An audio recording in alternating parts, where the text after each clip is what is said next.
Hey, what's going on, everybody? Welcome to the Tuesday edition of Burn It Down with Kim Brown. This is the safe space where we set oppression ablaze, even if we do it on CPT time. Listen, the Haitian Revolution took 10 years, baby. Good that all good things come to those who wait. Thank you all so much for hanging out early, getting in here into the chat, getting an early start on the discussion, on the conversation. What's going on to our folks? Jamming with us early, Dre with or without. Two F's, Holly Horn, Soiree Fabrice. Love to see it. Come on true. Come on through. Um, got a good show in store for y'all tonight. I hope. I hope. While, most people with sense, I suppose, are clocking Trump's recent cabinet appointees, which, include the likes of now Dr. Mehmet Oz,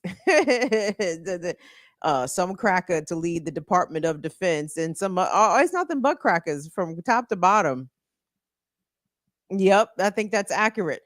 Um, Matt Gaetz obviously getting raked over the coals. But tonight, instead, I would like to bring you guys some stories of resistance. Now, we can gauge how effective the resistance, the level of resistance, but I am appreciative of seeing women in particular stand in demonstration, even if it's alone, in protest against colonialism, imperialism, and ultimately white supremacy. We're going to go down under to go check out a couple of recent incidences, one happening in New Zealand, which I'm fascinated by, and the other happening in Australia. And I'm going to leave the tease there. We're also going to talk tonight, speaking of Trump, something I do want to discuss, not exclusive to Trump, because a lot of these cases where disabled people on the street have been harassed by members of the public and then ultimately attacked by the police and the state. I want us to talk about why it's important for abled people and even especially white people, when you see marginalized folks being placed into dangerous situations, a la the police being called on them for merely existing in public, it'd be nice if you did something. If you could intervene. This is the time to start flexing privilege. Okay, flex that privilege into protection for others who do not benefit from said privilege. And I'm gonna get into that. We have a couple of instances that I want to discuss. So, what up to everyone that's checking in on the late tip 745 on the dial? Appreciate you guys. Do me a favor, engage with the content, like, share, subscribe. It's Burn It Down with Kim Brown. We do this every Tuesday and Friday, 7 p.m. Eastern.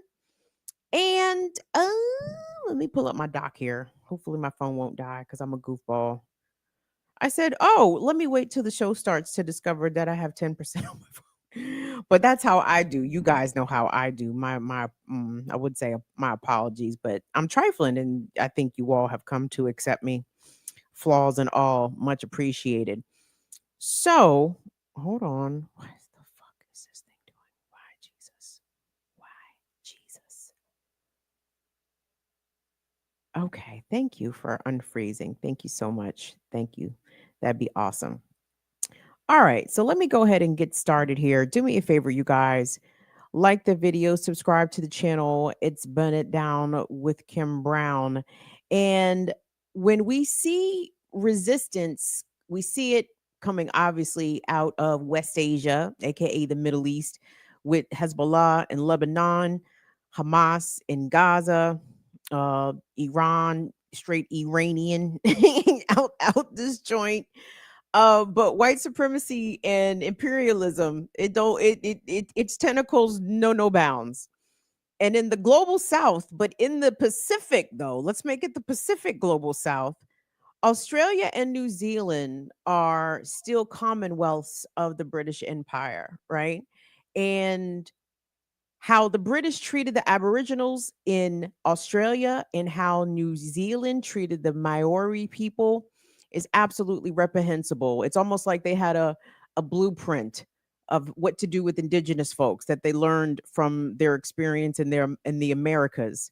But let's start in New Zealand because something interesting is happening there. Because one of their founding documents, their treaty of a word I am unable to pronounce, the whites down there, the conservative whites in New Zealand, think that it is very unfair that this treaty also includes the Maori people, right? This was one of the whole principles in which New Zealand was founded upon, this particular treaty with the Maori people, the indigenous brown people of New Zealand.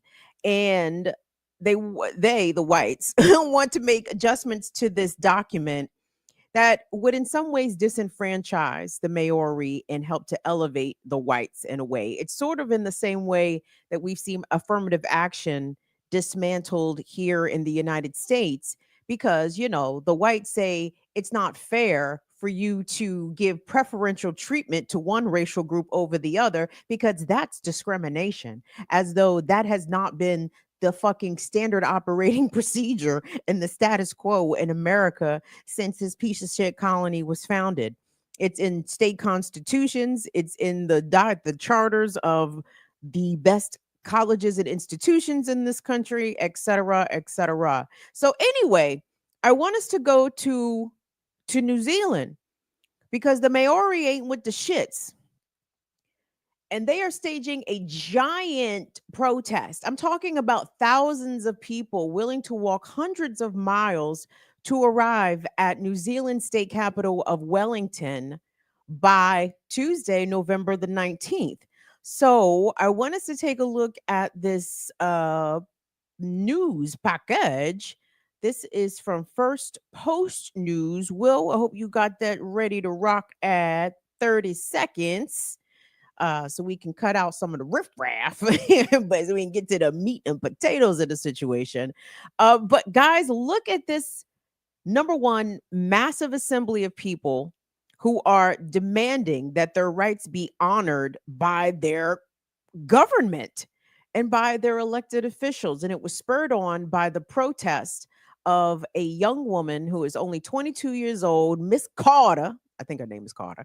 I think I got that right. But she set it off with a traditional Maori chant, which I'm sure scared the shit out the whites, which I hope was its intended outcome. Because I thought, oh, the whites probably got scared by that. But anyway, let's take a look at this package from First Post News.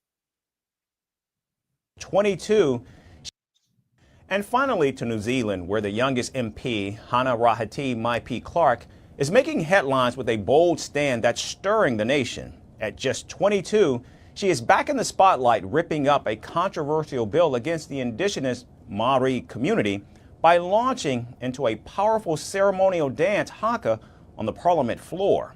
Her defiance has ignited a wave of solidarity, with thousands now marching towards the Capitol. Our final report has more. In New Zealand, a bold new fight for indigenous rights is blazing. Hana-Rawhiti Maipi-Clarke, the youngest MP at just 22, has stunned the nation yet again. In January this year, she broke through with a fierce haka in Parliament.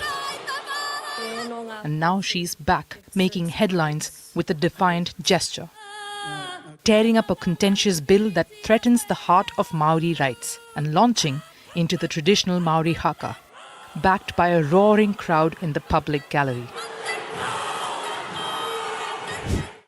This bold protest is over the Treaty of Waitangi, the founding document of New Zealand, signed in 1840 between the British Crown and over 500 Maori chiefs. The treaty promised Maori people protection of their land, culture and rights. For nearly 200 years, it has been the moral and legal compass of the nation. But now, a new bill seeks to alter its principles, claiming they create division. David Seymour, leader of the ACT Party and author of the bill, argues that treaty principles should serve all New Zealanders equally. But many say this bill erases Maori protections and the hard-won rights that address decades of inequality and dispossession. The division is there whether this bill is here to reveal it or not, and we cannot afford to ignore it any longer. In summary, Mr. Speaker, the principles of the Treaty of Waitangi Bill fills a silence this Parliament has left for 5 decades. In so doing, it affirms the basis of our country. It is not division. Treaties are supposed to unite people, not divide them. Prime Minister Christopher Luxon, facing the political tightrope of coalition obligations, reluctantly agreed to support the bill's first reading. But even this compromise has ignited widespread outrage. Opposition leaders and Maori advocates denounced the bill as a betrayal, with Maori Party leader Rairi Waititi condemning it as a weapon of division. Maipi-Clarke's protest was electric, a clear signal to those who would challenge Maori rights. Her powerful haka resonated through the chamber and beyond, stirring supporters across the country. Even though the speaker promptly suspended her, the movement had already gained momentum. Thousands are now marching in solidarity. Oh, that was the end? Thousands are now marching in solidarity. That was the best part. Yeah, thousands are now marching in solidarity. Thousands of Maori people are marching through the streets of New Zealand towards their capital, and they are in their traditional indigenous dress. Many of them are marching barefoot, and they are with the shits. And I'm very much here for it. Now, as for MP Hana-Rawhiti, that demonstrative protest, I want us to run it back actually, because you guys really need to see what she did there, because she took the paper draft of this proposed bill or this proposed amendment that sounds like it's going to ultimately disenfranchise the Maori people, and she ripped it up and then went into the Maori chant, which was incredible. But hold on, I have to say this real quick, because you heard the ACT leader party, David Seymour, say that treaties are supposed to unite, not divide. Well, actually, actually, colonizer, your ancestors' arrival to the land, which I'm certain was not called New Zealand, when the British ships rolled into port, right? Your ancestors even coming to stay, to inhabit, to colonize, that was the division. To divide the Maori people at all from any parts of their land to accommodate some white Europeans who figured that, hey, well, since we're here, since we came all this way, we might as well set up shop. And the Maori people were not with the shits, which is why they had to come to the agreement of the Treaty of Waitangi. Jesus. Save my colonized tongue. I cannot pronounce things. But I want us to run back MP Hana-Rawhiti's initial protest in the New Zealand Parliament. Again, you heard in the package there, she was promptly suspended. Again, not the first time that she's done this, by the way, in the Parliament, which is brilliant and fantastic. And I love the fact that Hana, she came with squad. She came with her youngins. She came with her troop. She said, listen, we're going to set this protest off, but I'm going to need my folks in the back to join me. So we're going to see the clip of her tearing up the draft proposal to change or alter this treaty. And we're going to follow that up with, I believe, some comments from one of the Maori representatives in Parliament. And the reason I included this man's comments is because I was very struck by how forcefully he was speaking up on behalf of his people. And I said, wow, members of the Congressional Black Caucus could fucking never. The members of the Congressional Black Caucus could never and will never speak up as forcefully as you guys are going to hear this man speak on behalf of his folks. The CBC members would never speak up for Black folks with this level of vociferousness. You know what I'm saying? So I want us to take a look at these two clips. Again, the first one with MP Hana-Clarke, given the traditional Maori chant and protest, followed by a speech from one of the Maori representatives in Parliament, and be inspired. Check it out.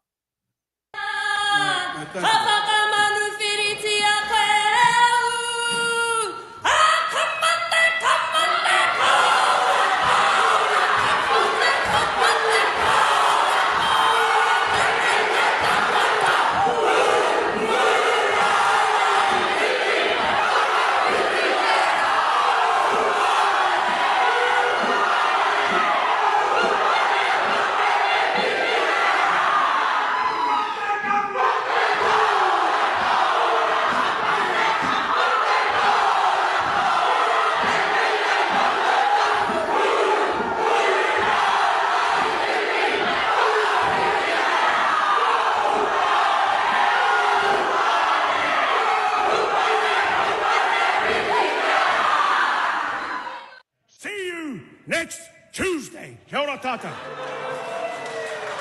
The Treaty of Waitangi is superior to any person and any law ever created in this house. It is the constitutional document. By this house, a democracy is established here in Aotearoa. This parliament means nothing in Aotearoa without the Treaty of Waitangi. The only reason this parliament exists in Aotearoa is because our tipuna consented to it. The only people who can make changes in an agreement are the parties who signed it. The King of England, me ngā rangatira o ngā hapu o Aotearoa. Now tell me, David Seymour, which one of those are you? ACT are seen to be pulling the strings and running the country like the KKK with a swipe card to the beehive. And Luxon doesn't even care. There's a ghost in his chair. Everybody, every single one of the members sitting on that side of the House have enabled this bill to be introduced to the House. You are complicit in the harm and the division that this presents, and are complicit in the euthanizing of the Treaty of Waitangi. You have no right to touch something you have no mana over. The Treaty of Waitangi sits above you. You have no right to make VIP decisions from the cheap seats. How dare you threaten our mokopuna? The treaty was an arrangement to unify. This bill serves to divide. Te iwi Māori don't expect this house to liberate us. We must be our own liberation. We've been talking about Pākehā honouring the Treaty of Waitangi, expecting solutions to come from the very house that attacks us every single day. So the real question we now need to ask ourselves at Te iwi Māori is, when will we honour Te Treaty of Waitangi? Article 1 gave consent to Pākehā to govern over themselves. They've assumed governance over us. When will we begin to assume governance ourselves? Te Pāti Māori is the only party committed to establishing our own whare rangatira. E aho! E aho!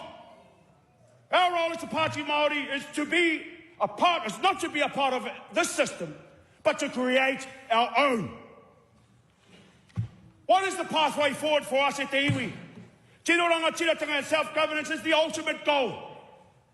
But there are steps we must take to get there. First, we need to do what we need to do to get rid of this government. This must be a one-term government. How do we do that? E te iwi Māori. We must all register on the Māori roll. E oho. Everybody must register on the Māori roll if you are Māori, if you have Māori whakapapa. That is the goal. In order to make this a one-term government, we need more Māori voices in this house. We need more Māori independent seats in this house. That is how we do it. Everybody on the Māori roll, if you're a Māori, get on the Māori roll. Talk to your pakeke. Ko rātou ngā mea kei te raru. The rangatahi are migrating. They are registering on the Māori roll. That must be our goal. E taku iwi Māori, 35,000 people marched yesterday across that bridge. And they will arrive here in Parliament. And one message to you, David, is... all the messages. He has giant messages. You heard him. 35,000 people are marching towards Wellington. So follow your social medias and see what happens when tens of thousands of the Maori arrive in New Zealand's capital and protest even the reading of this proposed amendment to that treaty that basically created the state of New Zealand, that, as you heard that brother say right there, between the King of England and 500 Maori chiefs. David Seymour, which one is you? You ain't nail one of them, says my bruv, very, very forcefully there addressing Parliament. Now, I'm not obviously all super intimately familiar with the struggle of the Maori people against the colonization there, obviously imposed on them by the British Crown. However, I am curious how my brother right there was calling for more Maori representation in Parliament, and at the same time calling for self-governance. I would love to know more about this indigenous group's cultural dynamic, unfortunately with the imperial the colonizing rulers. But I wonder how that works. Is it self-governance in the same way that Native American nations in this country have their own sovereign nations, but they do cooperation, I suppose, with the US government? How well has New Zealand as a government complied with this treaty and other treaties? We know from the US and from the British side, that adhering to treaties was optional. Maybe they'd adhere to the shit, maybe they wouldn't. Who could really say? You should be ready to fight regardless, because either way, we know how the colonizing whites get down. But I wanted to just show you guys these acts of resistance. Now, this could just be performative, as some have said of Representative Clark's demonstration in the Parliament, or it could be, I guess, maybe not grounded in reality, that they're going to receive some sort of self-governance or whatever. But I'm here to just see any corners of resistance, period.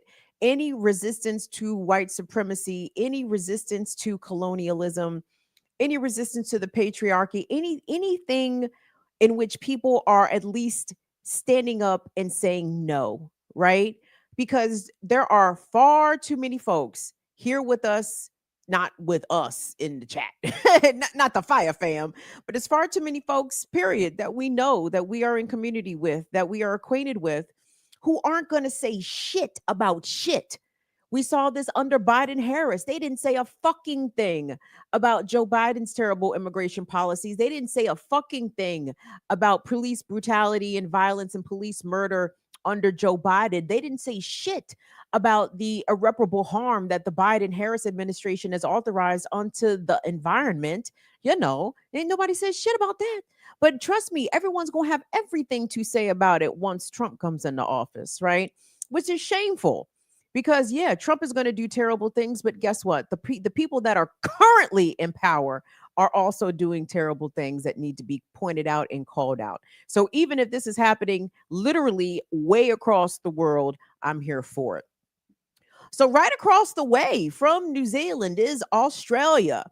Another terrible, terrible colony in which the whites came and did horrific, atrocious genocide to the Aboriginal people, which the Aboriginal people of Australia will tell you that genocide is still very much ongoing. Like, the whites haven't taken the foot off the gas when it comes to their version of genocide and the terrible. I mean, the way that Aboriginals in Australia were treated, it mirrors tremendously how indigenous folks in the Americas have been genocided as well.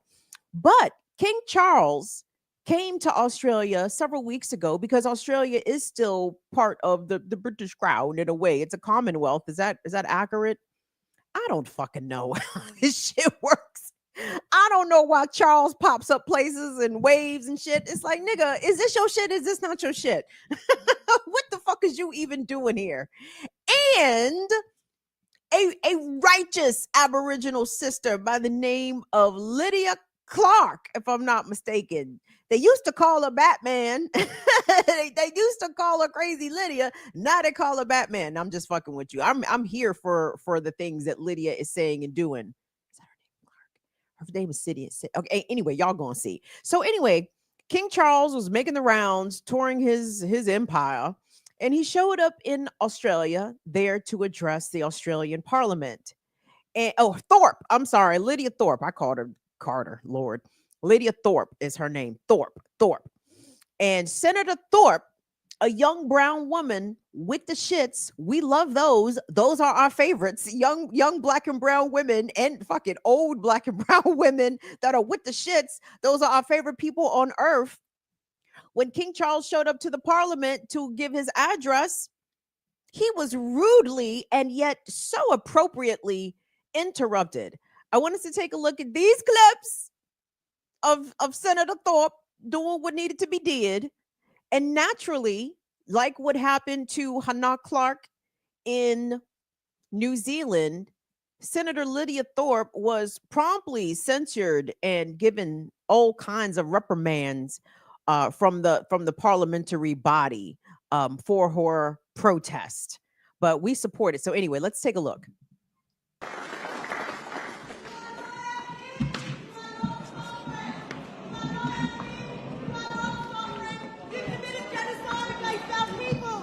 Give us our land back. Give us what you stole from us. Our bones, our skulls, our babies, our people.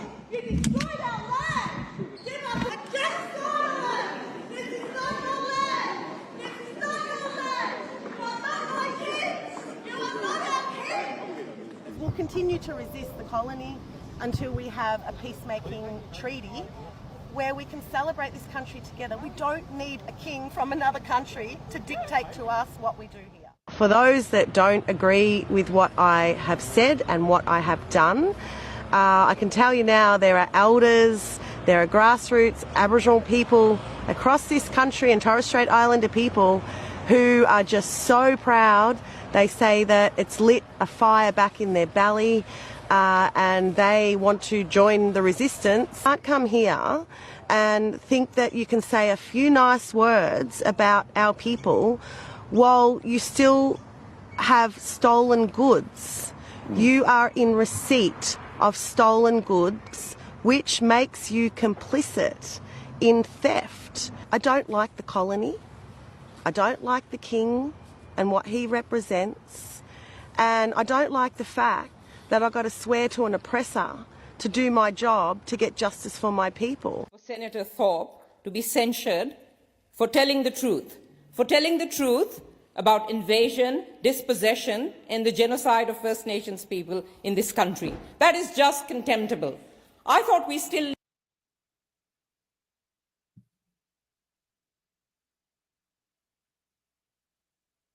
Oh, there was definitely more to that. That's it?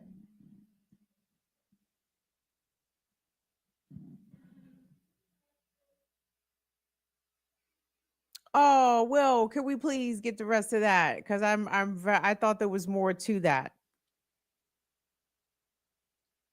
Senator Thorpe to be censured for telling the truth about invasion, dispossession, and the genocide of First Nations people in this country. That is just contemptible.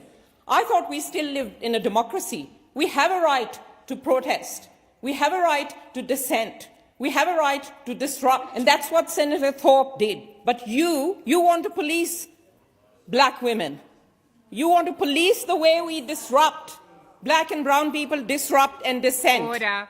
You want us to be boxed into what a white supremacist system is the right way to protest and to dissent. Senator Faruqi, just resume your seat. Thank you. Senator Wong? I'd ask that be withdrawn. Senator Faruqi, I'll ask you to withdraw in the interests of the chamber the comments you've made in relation to people's colour. Sorry, President, I didn't understand why that went against the rules. Oh, no, I didn't. I'm not suggesting it goes against the rules. What I said to you was, in the interests of harmony across the chamber, I would ask you to withdraw those comments. And when black and brown people are being vilified and Faruqi, attacked left, right and Senator centre, Faruqi, where is the please harmony resume your for them? seat. Senator Faruqi, order.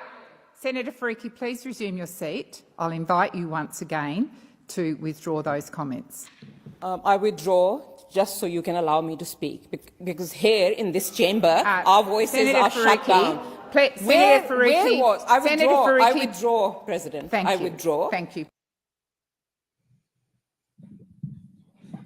Big up to Maureen Faruqi, ready to say the things that need to be said. Of course, shout out to Senator Lydia Thorpe, taking that suspension like a G, but all worth it to call out King Charles to his face. You're a thief. You've stolen our lands. You've stolen our babies. You've stolen our bones. Give back what belongs to us. All very reasonable accommodation, something that she should not be punished for. Oh, well, here come the respectability contingent. Oh, well, there's a time and a place for everything. There's a time to protest and there's a time. Now, there's a proper way to do things. You can't just scream at a king. Why not? This isn't fucking the 16th century. It's not going to be off with your head. It would have been off with her head if this was the 16th century, would it not been? But it's not. And these black and brown women stand 10 toes down on calling out at minimum the thing that continues to oppress them, the things and the persons and the institutions and the systems that continue to oppress them and their people. And the clip at the end there where Maureen Faruqi was addressing the Australian Senate, and she just said very simple truths. Basically what I'm saying, like, when black and brown women use their voice to exhibit free speech or protest, they're punished.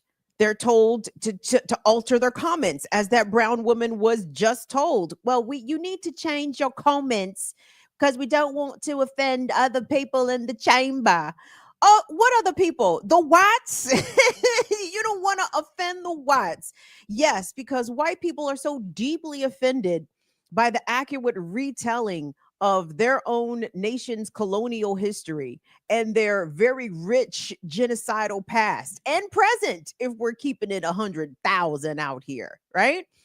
And I just want to send love and solidarity to these women who are galvanizing their folks, who are leading the charge.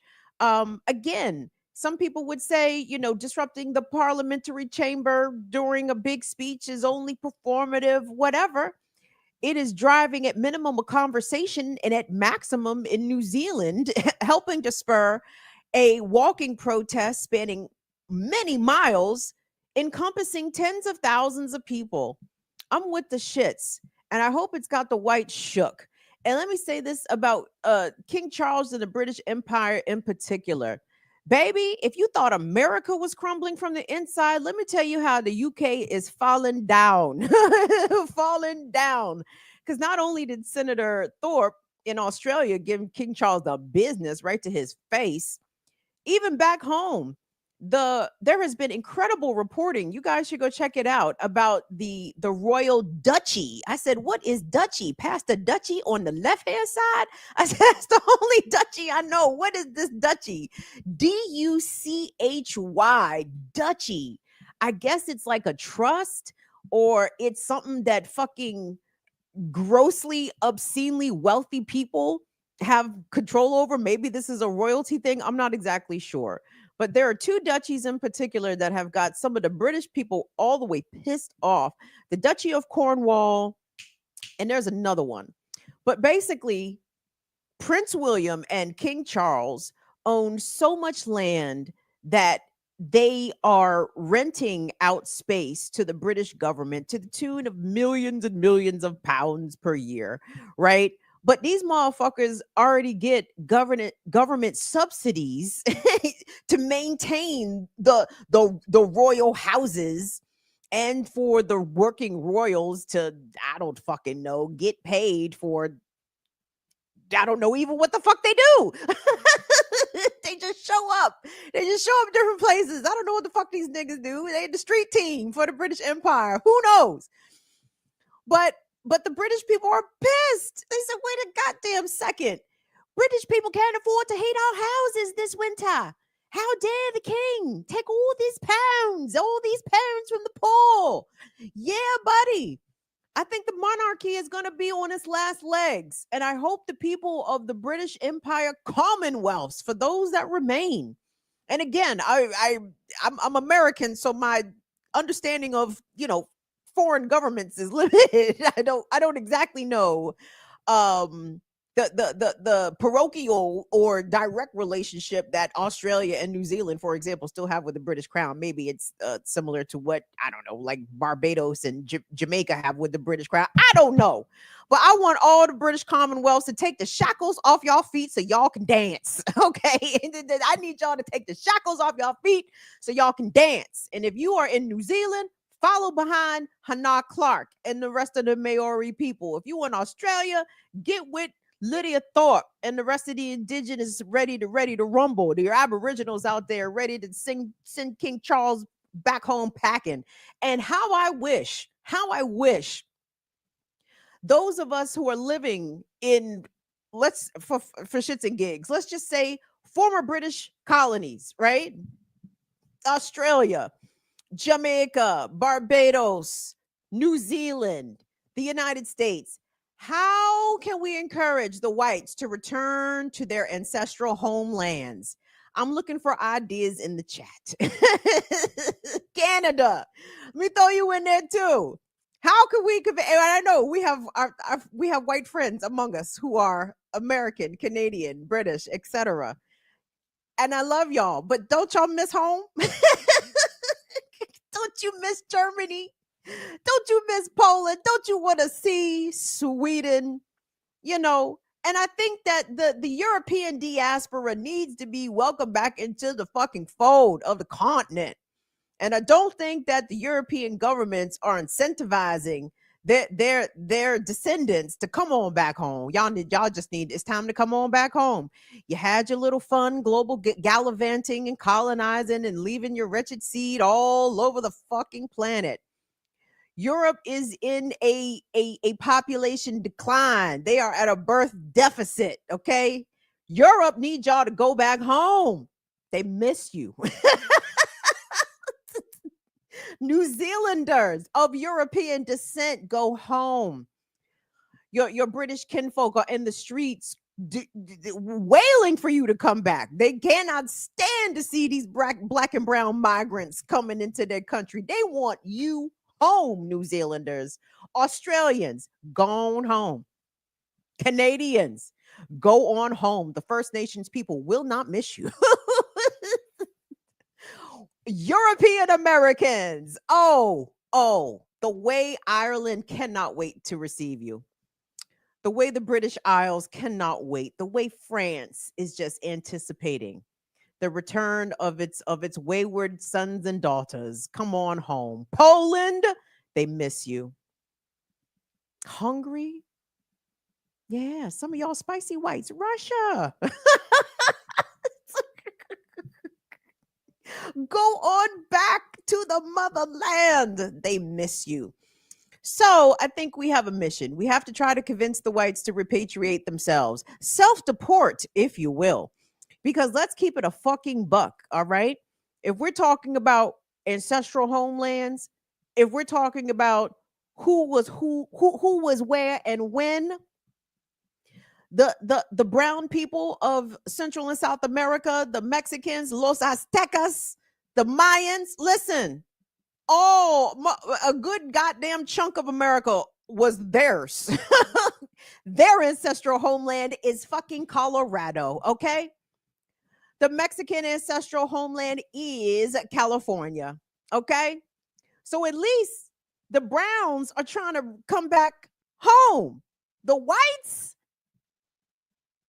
what's wrong? Everything okay at home? We know it's not. That's why y'all don't want to go back. Because the weather stinks and the food is only good a couple places. We get it. But y'all have done quite enough. and we think it's time for you to go on back to where you came from. Okay, Italy, Ireland, Britain, the Netherlands, Belgium, the Nordic countries, Sweden, Finland. What's the other one? Norway. Gone home. They waiting. Anyway, I'm gonna take a break for the pause for the cause. Thank you all so much for being here. So I got a screen in front of me. Woo. The screen is telling me things. It's saying that there's folks in here. Excellent. North of 150. Do us a favor. Let's try to get to 150 likes tonight on the live show. If we could do that, please and thank you. And to my wonderful moderators, shout out to the mods. Thank you so much to Anna Hart. What's up, Donnie? Afraid Not.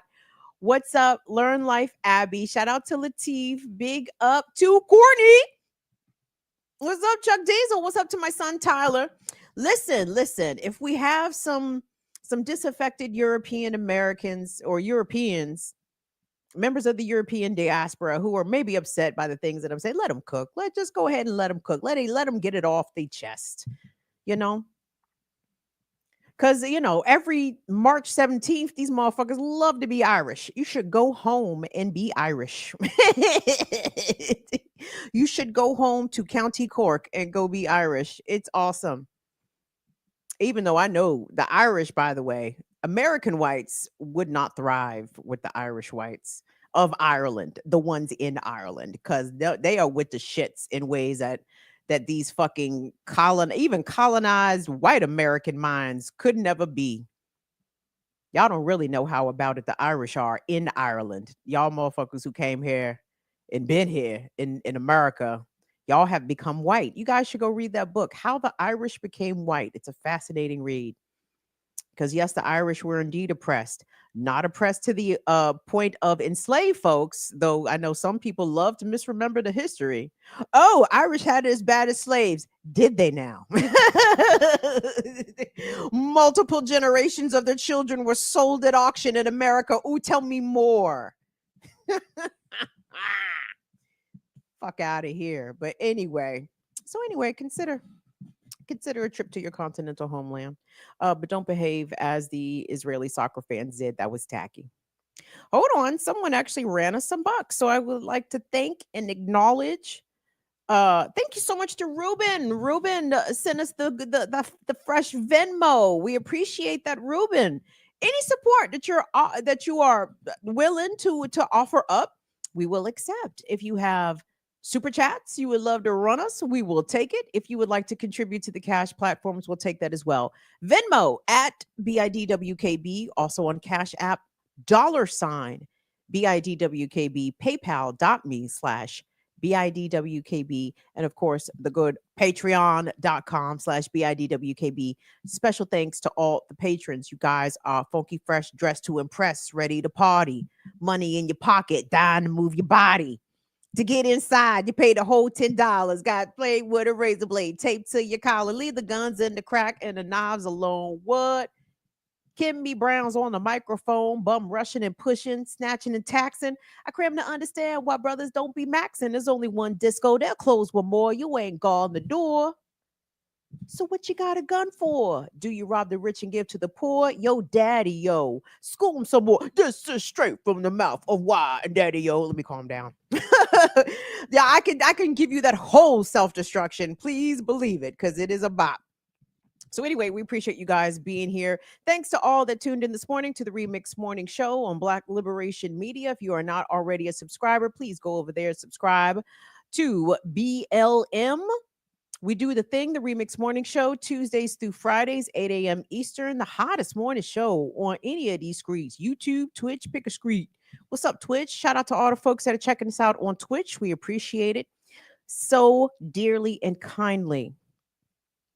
So I'm going to move along to my next story here. And as I'm about to get into the story, let me tell you guys a quick story real quick. Like the video, subscribe to the channel. It's Burn It Down with Kim Brown on YouTube and on Twitch, BIDWKB. So this morning during the Remix Morning Show about 9 a.m., I'm cutting up with the rest of these coons. You know how we do. And all of a sudden I hear boom, boom, boom, boom, boom, boom, boom, boom, boom. Okay. It sounds like somebody's pounding on the door. This is not a knock on the door. This isn't, we've got your DoorDash order. Nope. It sounds like the Bodine. It sounds like 5-0. I didn't make a move. Y'all saw me. Maybe you had no idea that someone was pounding on my door at 9 a.m. this morning on the Remix Morning Show. Boom, boom, boom, boom, boom, boom, boom, boom, boom. I'm thinking to myself, well, I know my water bill is a little late, but surely, if this is not WSSC, the Washington Sanitation and Sewer Commission, surely this is not these niggas banging on my goddamn door like this at 9 a.m. in the morning because of the water. Like, what? I'm literally racking my brain. Is this a neighbor? Who the fuck is banging on my fucking door? Fortunately, one of my friends happened to be here. So I was on the show and my friend went to the door. Who is at the fucking door? The police. Why?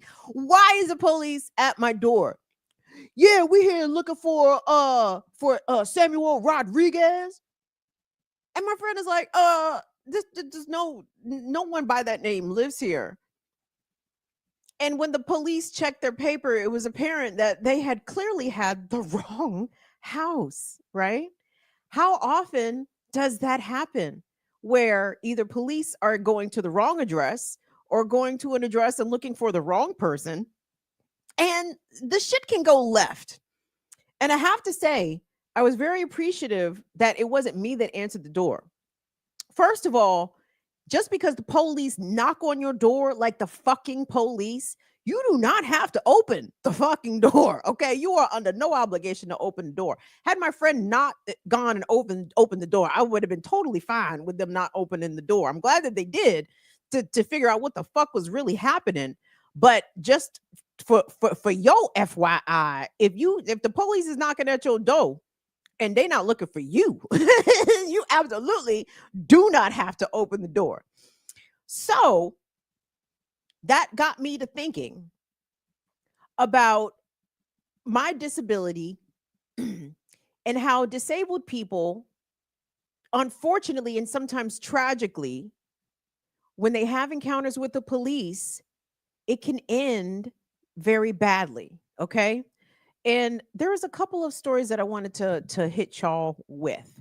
And again, some of these are anecdotal, and I don't think that these were, and one of them for certain I know was not a major story, because this was one of those TikTok, regular person posting about their experience that I absolutely adore about the platform. But another one came from a creator who was actually sent a video of a body cam exchange happening in Utah. Wait, do I have this right? Yes.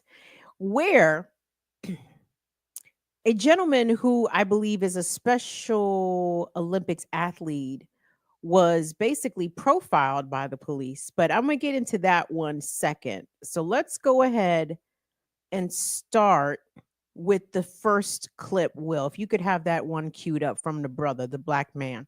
So even though people are so paranoid about, and justifiably, about what the age of Trump is going to bring us, I don't want us to forget what the age of Biden has brought us, and how police under Democratic rule, from the presidential perspective, from the perch of the president, this going back really to Nixon, but in the recent era, we can count Bill Clinton, we can absolutely count Barack Obama, we can count Joe Biden, as Democrats who were determined to enhance the power of the police state, to increase their funding, to see the blossoming in a bad way of these cop city training academies pop up across the country under Obama, Trump, and Biden, in which the cops are trained using Israeli Defense Forces techniques and shit, how to terrorize and subdue the civilian population. And I don't want you to forget that. But disabled people are at a particular disadvantage because disabled people in public, their movements are more scrutinized. Their movements and their disability are more scrutinized and less understood by the public at large, and more specifically by police. So I want us to play this clip from this Black man. This is actually Big Swole from No Limit Records, and I don't know, you that's very niche. You have to be of a certain age, demographic, and regional affiliation to know who this brother is.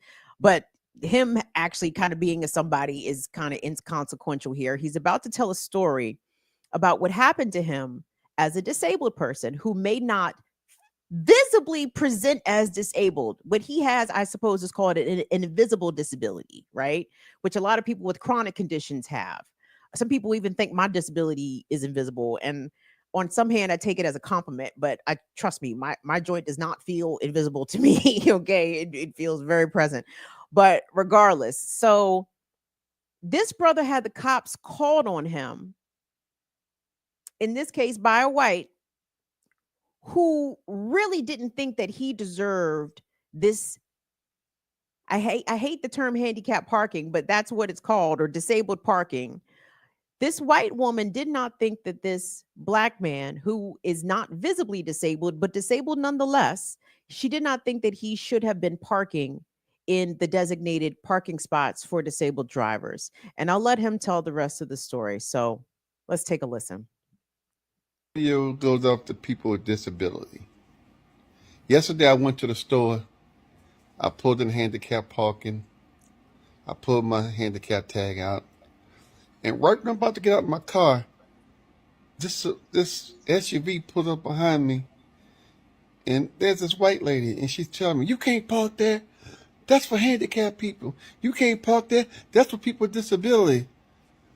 And you got to know what kind of person I am. I'm just like, "Girl, please." So I walked inside. I'm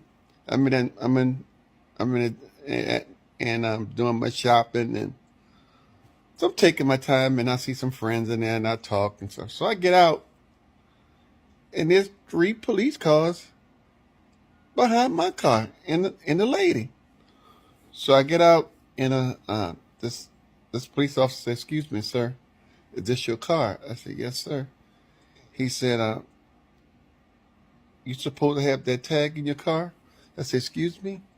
He said, "That a legal tag." I said, "Officer, are you familiar with Section 504 of the federal law?" And he looked at me. He said, "Yeah." I said, "Because if you are familiar with that, you shouldn't be doing what you're doing." I said, "Can I talk to you in private, away from this lady?" He said, "Yes, sir." We go over and I tell her. I said, "Sir, I've had 2 heart failures. I had open heart surgery." And I raised up my shirt. I said, "This is an LVAD machine. This is electric heart that keeps me alive. And sometimes I have difficult walking. I get out of breath." And I said, "I want you to look at my left foot." I said, "I have a boot on because they're talking about amputating part of my foot." And the guy's like, he's like, "Sir, I'm so sorry." I said, "No problem." I said, "But I do not want you to tell that woman what my disabilities are, and what, and why I have a handicap sticker." He said, "Sir, I totally understand." He said, "But I got to tell you." And I told him, I said, "Well, I'm on a heart transplant list right now as we speak." And he said, "I got to tell you," he said, you are the healthiest man I've ever seen in my life on the heart transplant list." He said, "Can I shake your hand?" He shook my hand. And he asked me who I was. I told him, "I'm Big Swole from No Limit Records. Hootie. So, I said, "Yeah, that's me." He said, "Man, I've been a fan of No Limit." Blah, blah. We started talking. He said, "I want to say I'm sorry, sir, and I apologize." So we walked back over, and he tell his 2 partners. He said, "Come on, y'all, let's go. Everything's okay." So this lady is still yelling, I want to know his handicap. What is his disability? I want to know. And she says, I voted for Donald Trump and I have the right to know. And the police officer said, ma'am, we don't care who you voted for. We cannot disclose his disability. I'm not leaving. I'm going to block him in and I'm going to call for some more police. And the policeman told her, said, ma'am, move your car or you're going to be arrested. They wound up arresting this woman because she refused to move her car because she wanted to know what my disability was. She thought she had the right to know why I had a handicap sticker in my car, my truck. And I told the policeman, do not tell that woman my information. I don't want her to know.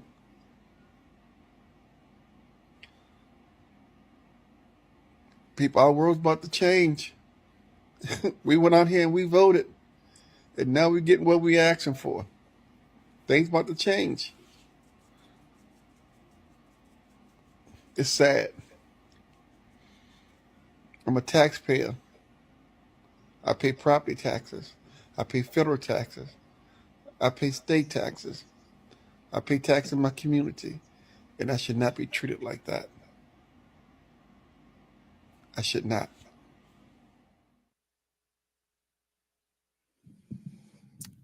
Very powerful personal narrative there from Big Swole. I would like to push back on something that he said towards the end about he's a property owner. He pays his taxes. He pays federal taxes. He should not be treated that way. If he were unhoused and had nothing, he shouldn't be treated that way. And when you think about the number of people, housed or unhoused, who experience mental health crisis, who may be, in the case of the Black gentleman from Arizona, and his name escapes me now, but who was deaf or hard of hearing and was given verbal commands by police that he obviously didn't hear because he's deaf. And the police attacked him, tackled him, and arrested him for resisting because he had the audacity to attempt to fight off, in his perception, strangers who had just accosted him and abused him physically, right? And I appreciate Big Swole expressing his vulnerability and even disclosing his disability to the social media platform. He didn't have to do that. I appreciate him doing that, and I understand totally why he was not going to disclose that information to the person that had literally called the police on him for parking in a disabled parking spot, of which he had a permit and a tag to do so very legally. Okay. And and again, I'm very touched by his narrative, but again, I want to push back on the fact that this type of experience is going to be unique to Black and brown disabled persons in particular, now that we are under the rise of Trump. That's not the case. There were countless people that were gunned down by police during the Biden administration, people who were experiencing mental health crisis, people that the police who arrived to handle the person or to deal with the person, and the police knew that this person was experiencing a mental health crisis and murdered them anyway. That happened under a Democrat in the White House. And I just don't want people to forget that. Because whatever experience or whatever frightening thing that you think is coming down the pike with Trump, and I agree, it's probably going to be a different version of scary, but America is scary. If you were Black and brown indigenous, if you were Latino, if you were undocumented, if you were a woman, if you live in a red state and you become pregnant intentionally or not, America's a scary fucking place today before 47 gets into office. Let me take you out to Utah, y'all, because this was another story that I saw. And this is going to be sort of the abridged version. This is going to be the edited part of this. There is a longer 30-minute body cam footage available of this Special Olympics athlete. His name is Sean. And Sean is in Utah. Exactly where in Utah, I'm not certain. But Sean is walking home, and you're going to get the story here from the creator. But the long story short, Sean is a physically disabled person, obviously independent, able to mobilize by himself, but still presents as disabled with his speech, right? And I want you to hear the way that this police profiled him, first and foremostly, for simply being disabled and being out in public at a date or rather at a time of day that I guess this cop felt that this disabled man should be walking out in public. He profiled this man, harassed him, antagonized him, assaulted and arrested him. And for what? Prepare to be infuriated. Will, go ahead and run that clip for me, please. Violently arrested Sorry a for me local beginning, my brother. Special Olympics or just violently arrested a local Special Olympics medalist who was just trying to walk home to his apartment after singing karaoke at a local bar, which is his favorite thing to do. The officer said that he looked suspicious, so he followed him. Yeah, kind of weird that you're in the parking lot this late at night. You don't want to talk? I'm not doing anything. Leave me alone. And when he saw him allegedly jaywalking, he went in for the kill. Can't cross the road like that. What are you doing out here, man? My part's right here. That's why I'm crossing. There's not a crosswalk right there. Other people do it. Okay, doesn't mean that you can. Okay, don't go anywhere. Let me see your ID. You cross the road when there's not a designated crosswalk. You're doing something weird. What are you doing? Walking home. Without a designated crosswalk, which you are legally obligated to do. Okay, put your hands behind your back then. I'm telling you. Put your hands behind your back. I'm telling you, I've done. This is the officer explaining to his supervisor why he just beat up a Special Olympics medalist. Pull up right here. I see him jaywalk right across the street. Told him, hey, well, you crossed without a designated crosswalk. You have to identify yourself now. Figured that his mannerisms were pretty weird, but I don't know if he was necessarily like on drugs or I guess he's handicapped. Just kind of kicked his feet out from under him. And then. But fortunately, a guy who works at the local bar where the karaoke was taking place that night is a really good friend to this individual. And when he found out what happened, he made sure that the prosecutor knew the truth about what happened here and that the criminal charges were dropped. And he insisted on getting the footage, getting the body cam, getting the dash cam. He provided it to me, and now I'm providing it to you. This is absolutely egregious is what I believe the creator was going to finish the sentence with there. And that's the training, everybody. That's the training. That is the fucking training. Northern Witch, you see this shit? It's the fucking training. When police murder unarmed people or people even who were complying, that happens. When police murder people, the response from the state and from the politicians is, oh, they just need better training. They need more training. When are we going to realize that this is the fucking training? Simply profiling and harassing people who appear to be less than normal in public is reason enough to label them as suspicious. And as all of our cop watch people love to remind us on social medias, beloveds, suspicious is not criminal, okay? If a cop ever tells you you're behaving suspiciously, officer, where in the penal code is suspicious against the law? To the extent that it warrants a detention, to the extent it even warrants a questioning. Suspicious is a personal subjective assessment. It is not part of the legal statute. I want you guys, hold on, I'm gonna talk about this, but follow me here. So you guys know I follow Amani Barberin, who is disability rights all around bad bitch. Love Amani Barberin. Amani talks frequently about disabled rights history.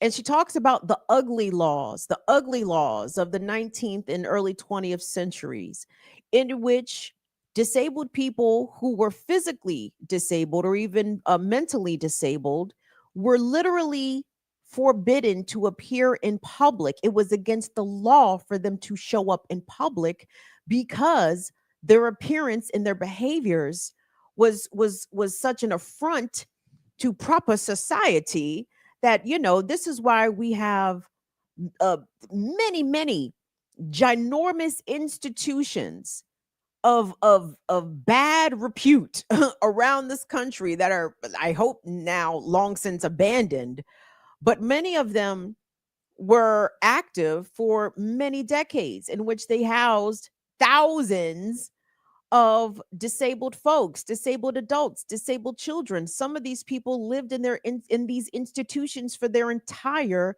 lives. It is the American way to throw disabled people away. It is part and parcel that America is not comfortable with all you disableds out here in public. Oh my God, what are we gonna do? Call the police because this disabled man is walking down the street minding his fucking business. God damn, he looks so suspicious.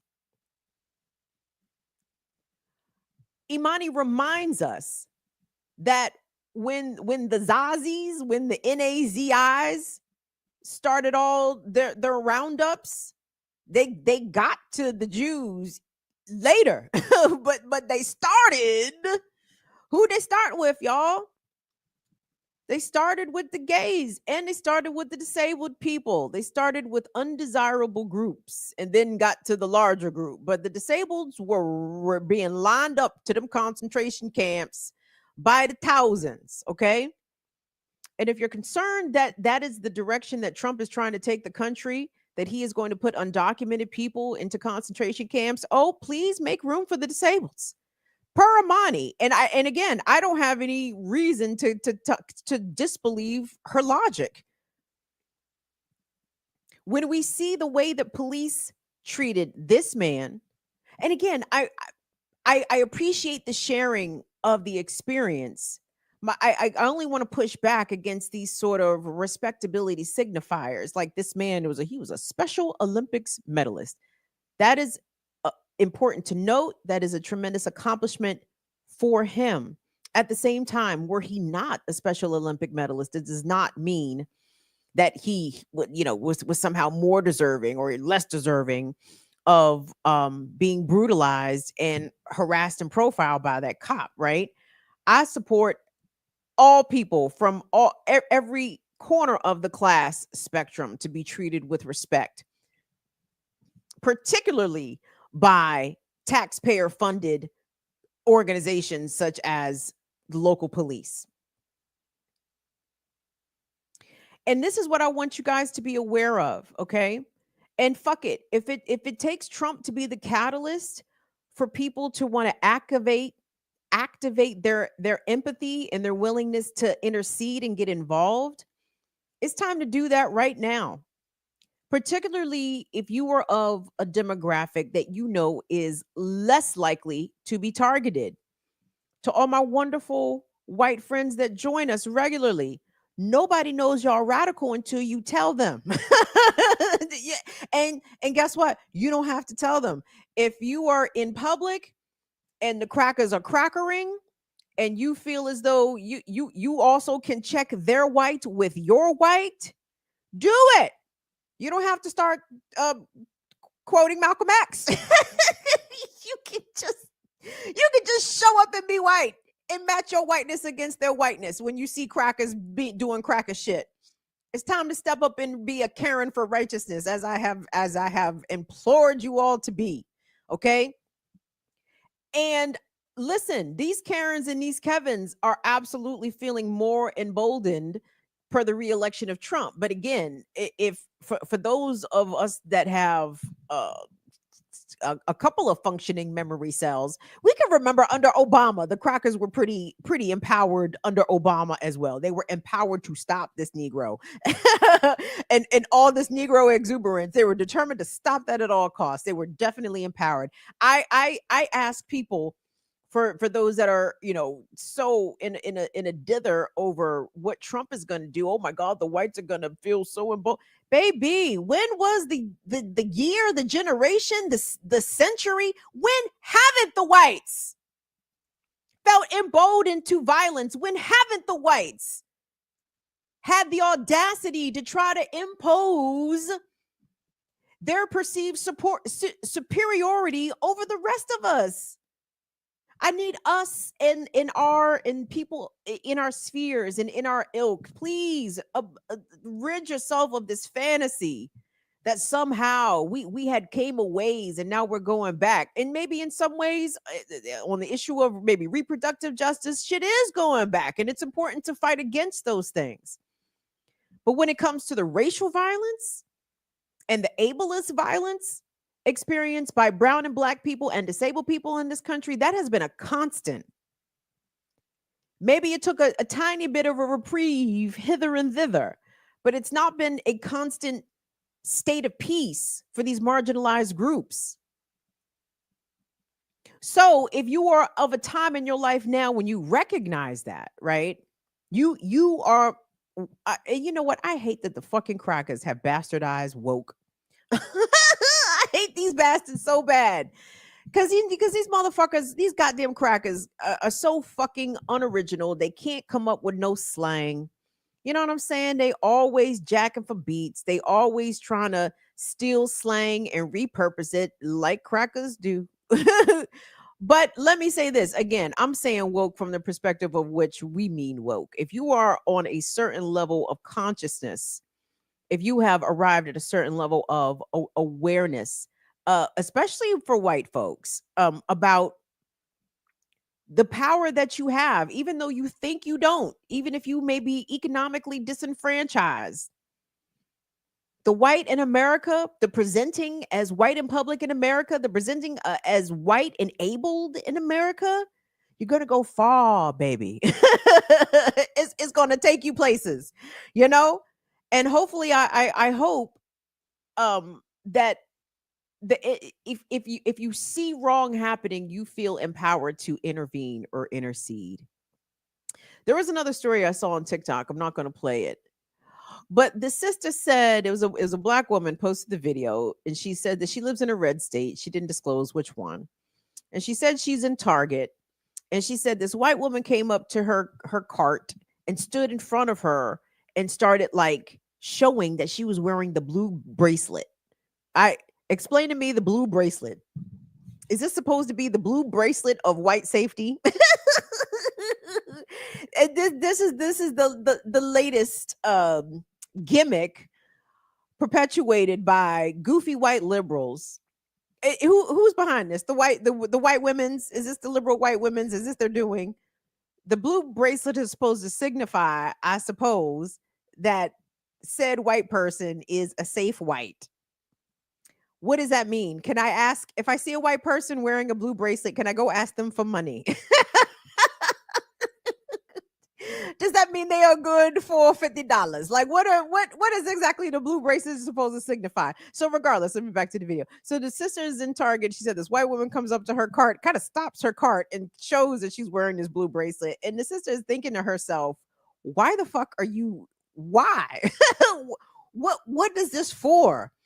Baby, if you are really a safe white, you can show me. You don't have to go out of your way, impede my errands to show me this. I need you to present yourself when the situation calls for it. All of this, I just want to let you know that I'm a safe one. No, baby, don't ever tell me you're a safe one. I need you to show me you're a safe one.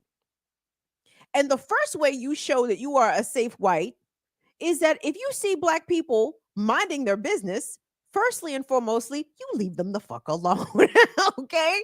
Be a safe white from over there, right? Only activate your whiteness should the situation arise. You don't have to announce it or show it off in some sort of, demonstrative way. No. Actions speak louder than words. Okay? So any of the whites, the liberal whites rocking these blue bracelets, no, it's not necessary. You don't have to do that. You just have to be ready to speak up or do something if you see someone, let's say in the instance of the video with Big Swole, where he says that the white woman called the police on him because he parked in a disabled parking spot with his legal placard. Like, we need the Karen, the Karen for righteousness to come cuss out the Karen for bullshit, right? The Trump Karen, cuss that bitch out. Put your whiteness against her whiteness and show her your whiteness is greater. Cuss her. And if she wants to call the police, you call the fucking police. You call them too. But trust me, the likelihood that the police are going to enact violence or even rudeness to white callers, right? Your chances are you're going to be safe. So if you are trying to put yourself between the police and a black person, chances are, even if it's not as a situation as extreme as guns being drawn or anything like that, but if you even show up as an advocate for a non-white person in a situation in which a cracker has summoned the law because this Negro is not behaving the way that I would like them to in public, says the white, then that's when you need to step up, say something. You know what I'm saying? Cuss that bitch. Cuss all the motherfuckers. Put your white against their white. Show them who's boss. But just be aware, everybody, and just keep an extra eye out. Pun intended. Keep extra eyes out for people that are disabled in public, especially those that present as disabled in public. Because oftentimes disabled people's movements are grossly misinterpreted. Imani Barberin herself says, because I think she has cerebral palsy and she walks with crutches, many times she presents as drunk, right? Not because of her movements, because of how she walks. She's not drunk. She's on crutches. Okay. She has a adaptation to her walk. Be conscious of these things. And again, if you want to be an advocate, again, just be one. You don't have to announce yourself, only insert yourself if needed, not unnecessarily so. So just try to keep an extra ear, eye, and throat. Yes, ear, nose, and throats. Ear, eyes, and throats out for how marginalized people are going to be treated in public in the coming weeks and years. But guess what? If you're going to be more vigilant under Trump, I would ask, why weren't you more vigilant under Biden, under Trump 1, under Obama? America is at war with marginalized people. And the sooner we understand that, the sooner that videos like a disabled athlete being attacked by police for what? Crossing the street. We have to be ready to stop that and to say that that's not acceptable and to resist that at every opportunity and every turn. So anyway, I am going to part ways with you people right now. So thank you all so much. Much love going out to our wonderful mods. What's up to people watching on Twitch? BIDWKB. What's up to Rosalba? What's up to Northern Witch DD? All of our good moderators on YouTube. What's up to Latif? What's up to Courtney? What's up to Chuck Diesel? Dawn Bird, Anna, Abby. Shout out to Mama Low on the low. Franny, I see you in here. Who else is in here? Dre Whipple Without. Who else is in the buildings? Shout out to my regular all-stars. What's up to the Stoner Lona? What's up to Chichi Macha? I'm very bad with the shouts lately. What's up to James? I think you guys understand. It's not personal. If I catch it, I say it. That's it. Period, point blank. What's up to Black Magic? What's going on to Ursula, my lovely? All of our people. What's up to Ditso? Checking in from CR. We appreciate y'all so much. So please engage with the video, like, share, subscribe. Don't forget Black Liberation Media, the Remix Morning Show. Happy belated birthday to the ear doctor. What up to all the Scorpios? The Scorpio season. It's about to be Sagittarius season. Be careful. them Sages is a little wily. Watch your back, because you got, I got your back. So you best to watch your front. So anyway, thank you so much to Will and Molly. We will see you guys back here on Friday. Thanks all so much for all the support, all that you do. Thanks to everybody. I just love y'all to pieces. So good night, and we'll see y'all back here Friday. See y'all later. Bye-bye. Deuce, deuce, deuce, deuce.